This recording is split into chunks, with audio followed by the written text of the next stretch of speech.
This Rise and Shine podcast series has been made possible by the generosity of the Zeidelman Family Foundation, which is committed to the unity and continuity of the Jewish people through meaningful and relevant Jewish education and wisdom. God doesn't make excessive demands of us. If He gave us these children, it means they are the perfect match for us, and we for them. Hard as it may be to believe at times, but don't despair. This is Rise and Shine, a podcast that offers timeless wisdom and uplifting meditations to fill your heart, feed your soul, and start your day on a positive note. Here is Adrienne Gold Davis. I've been traveling non-stop since last fall, doing something called Momentum on the Road. You see, because our regular trips to Israel were canceled due to the war after October 7th, we pivoted and we created this experience where momentum comes to you. And these half-day events help to bring our global community of women warriors together to strengthen resolve to take action, to step into our power and to activate. And during these events, there are inevitably 2 or 3 women who come up to me in a whisper and tell me about one of their children who are responding to this global resurgence of anti-Semitism in ways that hurt and disappoint them. Some of these women are immigrants who left their homelands because of anti-Semitic environments before. For them, it is galling to be there again, somewhere where they thought they'd be safe, and worst of all, to have their privileged children tell them that they don't know what they're talking about. My advice is always the same to them. Refuse to take the bait. Instead, tell them that while you deeply disagree with their perspectives, nothing could ever make you stop loving them. That you will not argue and have hostility with them because you value your relationship too much. Now, they're going to up the stakes, to be sure. They want to differentiate from you, and at times they're going to choose the very thing that means the most to you to use against you. But when you know this, you're going to see that fish hook floating by in the water and refuse to open your mouth and get hooked on that line. It reminds me of something I say whenever I give a parenting class. I often remind the women that they need to break up with their firstborn before he or she breaks up with you.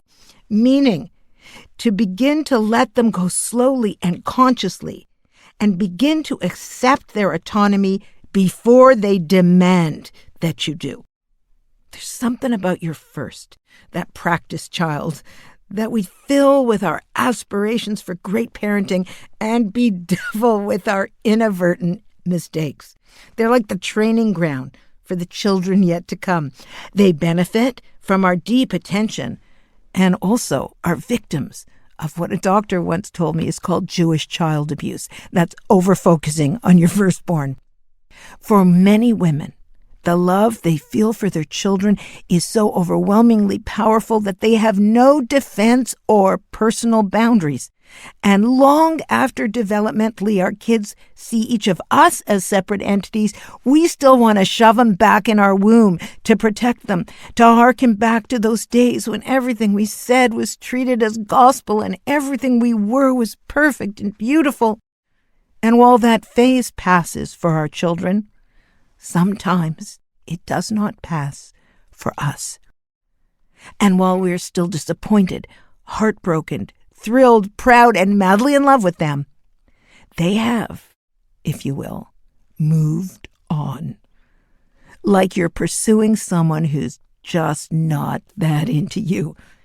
Sometimes we're even afraid to text them, because either they won't answer or they'll give some monosyllabic reply, and we make them angry, and they often let us know. Recently, I had a long conversation with a friend lamenting the pain of what she called displacement and irrelevancy in her children's lives.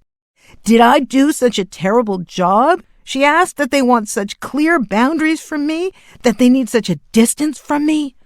And like a relationship with a partner, where one pursues and the other backs away, A dance, if you will, forms that leads our kids to need less of us and we to need more of them. And this is true whether or not you are in a secure and happy marriage, whether you're divorced or you're a single parent by choice. The work of parenting is to raise them to not need you. And the work of motherhood is to live with that successful outcome. But it still hurts. And it hurts doubly when they seem to intentionally rebel against the things you value the most. In her article about parenting, my friend Yael Trush teaches us that parenting is partnership.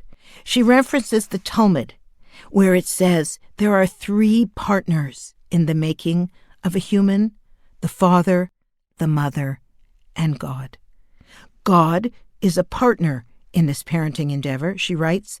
We can, and dare I say must, rely on divine assistance because, quite frankly, this task is at times, if not at all times, beyond our human capacity. But, as the Midrash attests, the Midrash are the stories that fill in between the lines of what we do and don't understand literally in the Torah, God doesn't make excessive demands of us. If he gave us these children, it means they are the perfect match for us and we for them, hard as it may be to believe at times. But don't despair, because this also means that it's not all up to us. We may love to shep naches, to take pleasure, but truthfully, we cannot take full credit for the outcome of parenting. While I feel like I've read every single parenting book, spoken to every expert, and consulted with every rabbi, in the end, the only thing that has given me the strength and the ability to breathe is turning to the third partner in my children's creation, to God, their creator, your creator. I have this prayer, it's like a mantra, that I say to God and to myself whenever I light candles, whenever I'm losing it, whenever I feel that fish hook too close to my mouth. Here's what I say. Hashem, your shoulders are broader than mine. I trust that they are broad enough to carry my child who is so misguided right now. If I leave that to you, then I will simply remain free to love them, trusting that you will bring them clarity at the right time. Please, Hashem, have them see the truth, and until that moment, give me the ability to love them through it all. Our children are living in times of great lies and indoctrination. They are doing so while concurrently attempting to differentiate from their parents and to belong and fit in with their peers. And with the algorithm of their social media, we have much less influence than we did when they were small. But no one can love them like you can. No one will love them like you do. So this week, can you turn to the third partner in their creation and allow yourself to lean on God? Can you ask your Creator to join you in parenting so that you can love those kids in the face of their unlovable behavior? Can you ask Him to keep that child safe from harm and pray that He opens their eyes and brings them clarity, while you assure them that they can do nothing to lose your love? It is only through knowing the unwavering love of our Creator that we can emulate it with our children. May we all avoid the bait and bring the abundant love. Am Yisrael Chai. Thanks for listening to Rise and Shine. Don't forget to rate, review, and subscribe to Momentum Podcasts on Apple, Spotify, or wherever you get your podcasts. Join Adrienne again next time for more timeless wisdom and uplifting meditations that fill your heart, feed your soul, and start your day on a positive note. This podcast was sponsored by the Zeidelman Family Foundation. Spread the wisdom.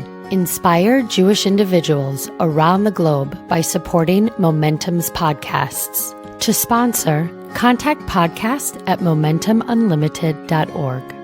You're listening to a Momentum podcast. For unlimited inspiration, wisdom, and empowerment, visit momentumunlimited.org.